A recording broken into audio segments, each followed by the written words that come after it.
You made a great decision to join in the trenches with Dave Lapham, brought to you by First Star Logistics, because special guest Dan Hoard, four-time Ohio Broadcaster of the Year. Been doing games with Dan with the Cincinnati Bengals since 2011. And I can tell you, there's nobody better. He's professional. He's prepared. He's talented. On top of all that, he's a great human being. We're going to talk Bengals with Dan Hoard.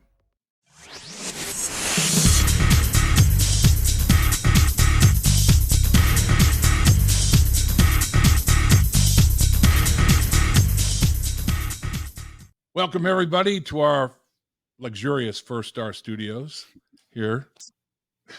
You're listening, and we appreciate you listening to In the Trenches with Dave Lapham, brought to you by First Star Logistics. And my special guest, and I mean very, very special guest today, is none other than broadcaster extraordinaire Dan Hoard. He handles the Bengals. He handles the Bearcats, football and basketball. And you think players and coaches need a break. Dan Hoard needs to get that battery charged up because, man, when the fall comes, I should say, the end of July comes and training camp starts, it is a whirlwind. Welcome to the show, my man. Lap, it's great to be in the trenches with you. The Dan Hoard family room, I'm not sure is quite as spectacular as the First Star Logistics Dave Lapham in the Trenches studio, but happy to be on as your guest. Looking forward to sharing a cubicle next to you at Paycor Stadium beginning on July 26th. Well, I enjoy every minute of that because all you are is the four-time Ohio Sportscaster of the Year. 2014, 2017, 2019, 2020, as determined by National Sports Media Association. So, I mean, Hall of Fame, UC Hall of Fame. I mean, it's an honor to do games with you, man. It's fun, isn't it? I mean, it's just a good old time. You know what? It's been fun for all 12 of our years together, but it's been especially fun the last couple. I've got a Super Bowl logo on this shirt somewhere. There it is.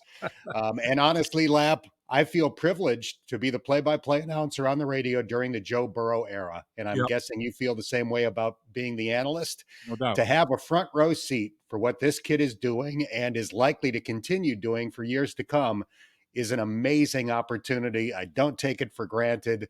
I think we're going to have the opportunity to say the Bengals have won the Super Bowl together for the first time in franchise history. And wouldn't that be something? It really would. It would be unbelievable. And the ripple effect of the Joe Burrow dominance is obvious. We just were both involved with Joe's golf tournament. That was a huge moneymaker, no question about it. So Joe is aware enough to use his platform to help others, and man, helping the community to try, not only the Cincinnati community, but Athens, Ohio, and down in Louisiana. I mean, they get it. His dad, Jimmy, his mother, Robin, Joe, his girlfriend, everybody gets it. And then now other teammates, Sam Hubbard and Logan Wilson, all these guys, foundations, platforms. It's a heck of a dynamic watching what's going on with this Cincinnati Bengals in the community, isn't it? Well, you've been doing the same thing for years with the Down syndrome with your golf tournament, and I applaud everybody that gives back to the community that way. I love the very simple slogan of the Joe Burrow Foundation. Everyone has a responsibility to do good. Yep. Very simple, very truthful. He doesn't just say it, he lives it. They raised nearly $1 million that day at the golf tournament and the after party, which is obviously an amazing number. And, it's funny with Joe. There are a lot of these events out there. People are very generous with their time and spending their money to play in these golf events. In Joe's case, it's the one where it was by invitation. Right. Normally, you're trying to get people to sign up, hoping to sell every foursome out. In Joe Burrow's case, it's, hey, we'll give you the opportunity to spend money with his foundation in order to be part of it. And people happily signed up because that's the appeal that Joe Burrow has right now. No, absolutely. There are no two ways about it. And it's just, he has, the it factor, and it factor can be defined so many ways. And with him, there's a lot of avenues to go down, I guess, with respect to the it factor. But I think one of the things about him that strikes me the most no matter what the situation, the environment that he's in, the contest that he's in, uh, you name you name a situation, he is always poised. He never is outside of himself. It's like he never's rattled. That's the thing about him. He's got that mentality of I'm good. I know I'm good. I know what I need to do, and it's all good. No doubt about it. It's funny, we were talking about these celebrity golf events. At one of them several weeks ago, I decided for my podcast just to interview famous Cincinnati sports people, not necessarily football players, about Joe Burrow, get their reaction to Joe Burrow. So Barry Larkin, for example, I said, Yeah. what do you admire and respect about Joe Burrow? And those are the things he started with: the poise, the confidence, the leadership ability, not the accuracy, not the athleticism. It's those other qualities that stand out to greats from other sports. And I thought that was really telling. I thought that asked him about what it meant to teammates that might be dealing with contract situations, and Joe Burrow reaching out to that particular teammate, meaning Jonah Williams, Yeah. and Joe Burrow and Joe, looked and he said, well, we're a family. This is, I mean, the loyalty, the look on his face, almost like, brought tears to my eyes. It's like, man, this guy, it is once you are in Joe Burrow's inner circle, man, there's probably not a better place to be. I'm telling you. Well, the expression he used when you asked that question at a news conference was true love. Yep. He didn't talk about the brothership of teammates or anything like that. He used the expression true love. And I thought his voice got caught up for a moment before he continued. And I could see you in the audience kind of getting choked up a little bit, because I know what that means to you. The guys that you were teammates with for 10 years in Cincinnati, Yep. it's not just the brothership of teammates. There's a true love that's continued to this day. And that's what it's like to be a professional football player, to go through those, those rough moments, those hardships, the injuries that you endure, et cetera, day after day after day. It does become true love. So, Dan, when you graduated from the Newhouse School of Communications in 1985 and you got into the broadcast profession, has it been everything that you anticipated, everything that you expected? It's been more. Reality has exceeded my dreams. I honestly think that had I gone back to my tiny hometown of Jamestown, New York, or Lakewood, New York, and done the Friday night high school football game of the week on WJTN radio, I would have been happy. I wanted to just get into sports broadcasting. My dream was to be a Major League Baseball announcer full time. That never really worked out, but I think the way things did work out were actually better for me and for my family. But mostly, I just wanted to broadcast games. So to be one of 32 NFL radio play-by-play announcers, like I said, reality has exceeded my dreams. It's unbelievable.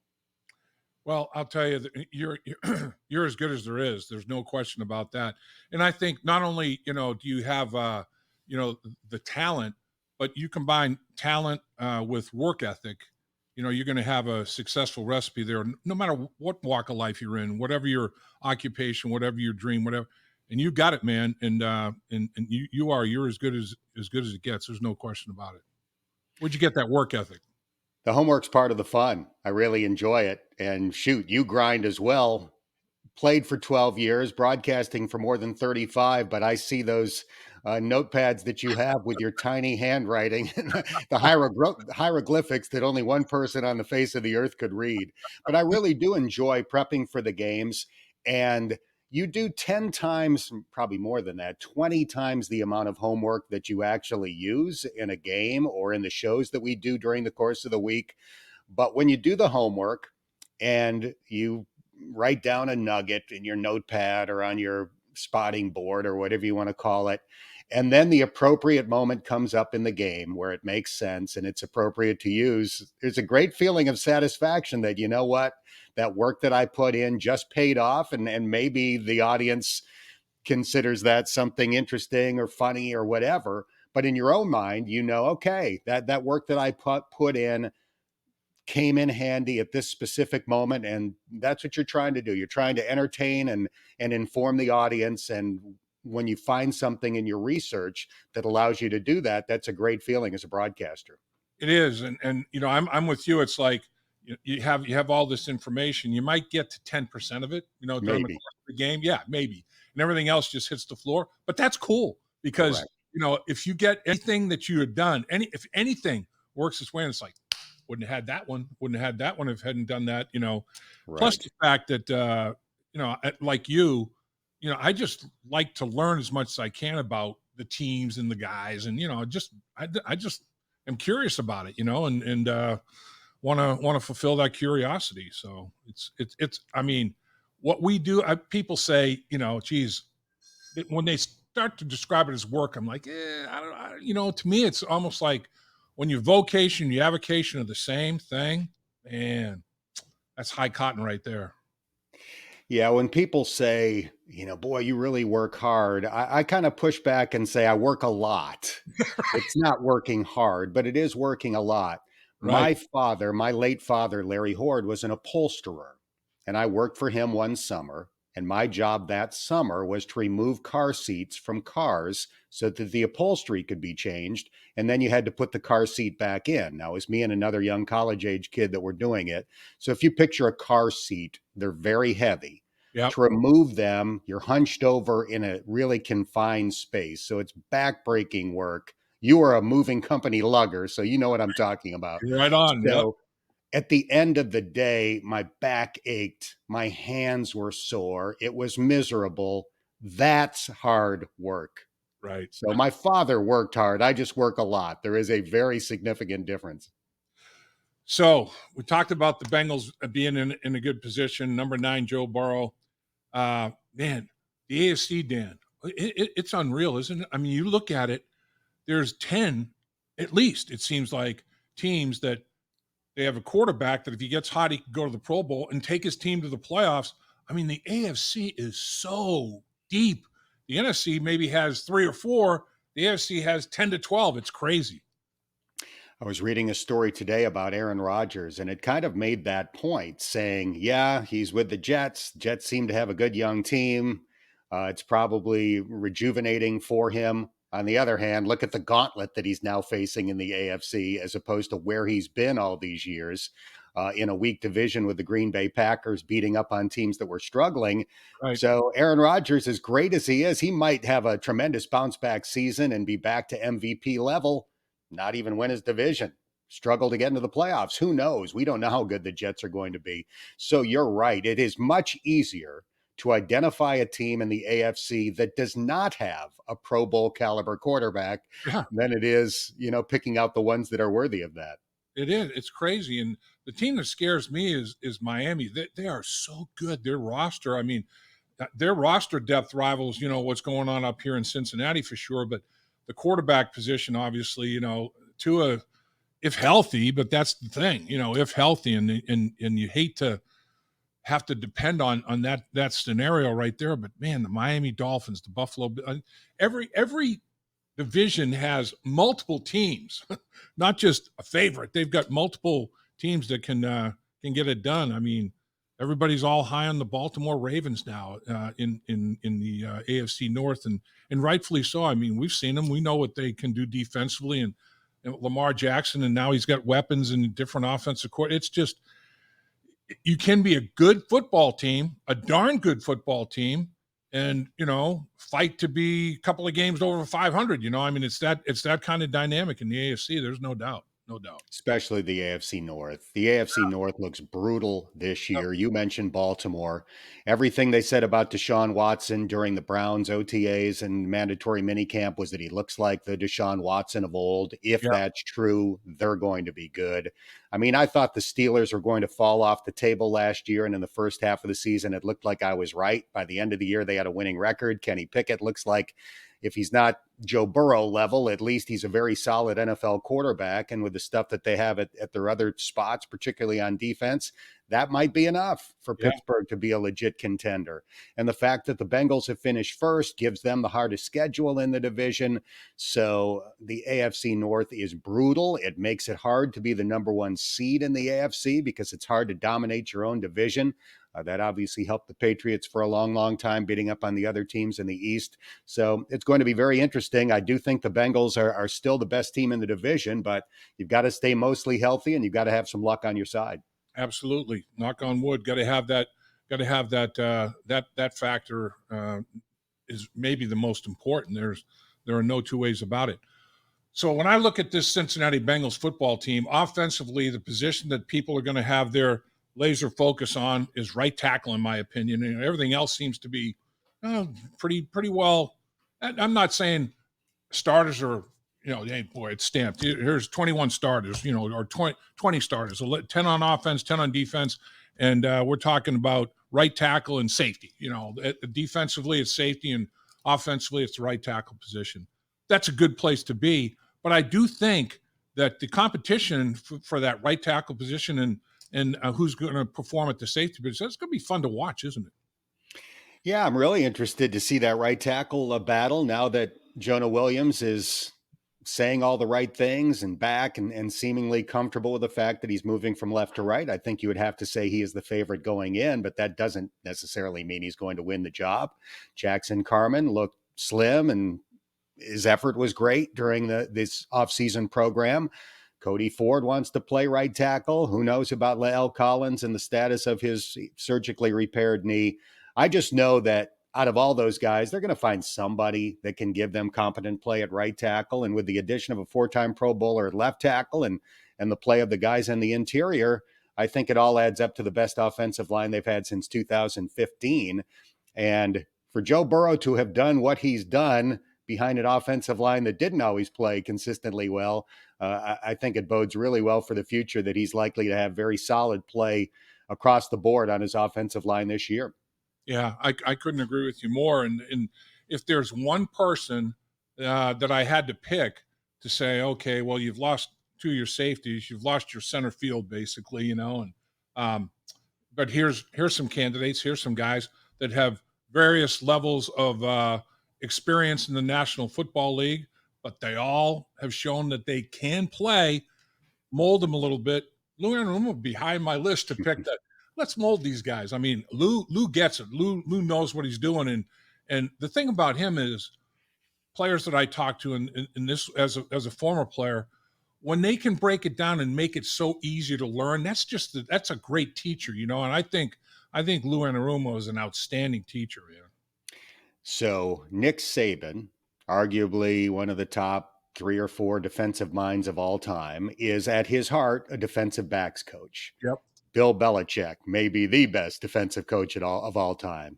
At his core, a defensive backs coach. Mm-hmm. Lou Anarumo, a great defensive coordinator, shaping up to be one of the best in franchise history.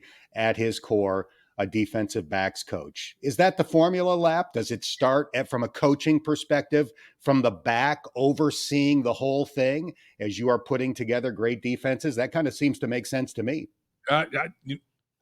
All the examples you gave are tremendous examples, and yeah, I think that perspective of defense, I think that's a formula for success. It's from the back to the front. Mm-hmm. I think you have a panoramic, view of everything instead of the other way around. I mean, once you're on that front line, you're wondering, you're hoping what guys behind you are doing and all that. But that's why the safety position is so critical, and Lou values it so much. And I think he feels good about the guys that he has there. Those guys see it all.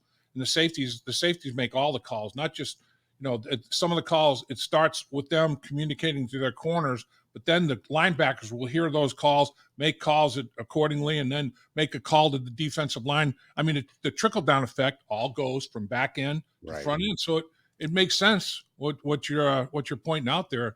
There's no question about it. And Lou is very, very in tune with his players, and the relationship between he and the rest of his coaching staff and the coaching staff and the players, the coaching staff.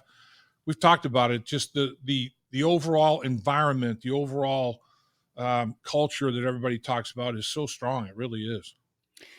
And I assume it's going to take a little while for the safeties to, meld together well and have the sense of chemistry that you would like to have back there. It's not going to be good or as good early on as it was between Jesse Bates and Von Bell. But Right. between Lou Anarumo and Rob Livingston, who's a great safeties coach, I think they're going to come along really quickly. And as you pointed out, the talent's there. Yeah. Dax Hill was a first-round draft pick. Jesse Bates and Von Bell were not first-round draft picks. Nick Scott was a late draft pick, but he's proven to be a solid NFL player. And I think Jordan Battle was one of the stars among the rookies during the offseason program. It's so obvious that that guy is going to know exactly where he needs to be in time for week one. It couldn't be more obvious. The level of sophistication that he played at Alabama and the number of snaps that he had was a major reason why the Bengals were interested. And I think of all the rookies, he's the one that's going to, know the playbook inside and out in time for the season opener against the Browns. I agree with you, Dan. Watching him, it was like watching a veteran safety. He was the guy that was recognizing things and the first to communicate with the other members of the secondary, whether it was rookie or veteran, alongside of him. And I think, the one thing that Jesse Bates, not one thing, but a thing that was very, very important to the team was his ability to do that, his ability to recognize and communicate what he saw. And he recognized it correctly and communicated it correctly. Jordan Battle's the same. He's cut from that cloth. Mm-hmm. He can be the guy that is the big communicator back there like Jesse was. Von Bell as well. Von Bell was a strong communicator in that regard as well. So, Dax Hill, Lou Anarumo, there was a method to the madness, exposing him to all the things that he exposed him to as a rookie. So he can kind of get a feel for what everybody's supposed to do. Because that's the thing. The great ones, like we're talking about, they understand where they're supposed to be, but they understand why. So therefore, they understand where everybody else is supposed to be because they see the whole thing and not tunnel vision on their assignment. They see the whole big picture. And man, you want as many of those kind of guys as you can get. And the Bengals have done a good job of selecting that type of player. So let me wrap it up with this because I appreciate you carving time because you are a busy man. Before this all starts, Dan, before the rubber meets the road, you have gone on some unbelievable vacations with your family over the years. Where are you guys going this year, my man? All right, this is pretty elaborate this time around. We're going all out. We're blowing the budget in 2023. There you go. Here we go. France, Luxembourg, Germany, Liechtenstein, and Switzerland. Sweet. So we're combining a lot of things on that trip, a little hiking in the Alps to a little, fancy time in Paris. So my wife and son and I are going on a huge vacation this year. It'll be great. My son Sam is going into his senior year of high school next year. So this might be the last time we can take a big trip like this together. So we decided to do a doozy. That's awesome. I mean, Sam, that's education of your children is paramount to all parents, and you is I know that's big to you. That's huge education for Sam. Agreed. You and Peg are doing it right, man. Big time. Wow, Sam is lucky. He's got an impressive passport for a 17-year-old kid. He's traveled quite a bit, so he's very fortunate. But my oldest sister, Kim, who's 8 years older than me, was an exchange student in Argentina when she was in high school. And that gave me the travel bug. When she came back from that and talked about her experiences and living with a family and being immersed in the culture, that really began to appeal to me. So I was an exchange student in Spain when I was in high school. My wife was born in Germany, so she's always had the wanderlust of seeing the world. So we have traveled extensively. That's what I like to spend my money on. I don't drive a fancy car. We don't have a multi-million-dollar home.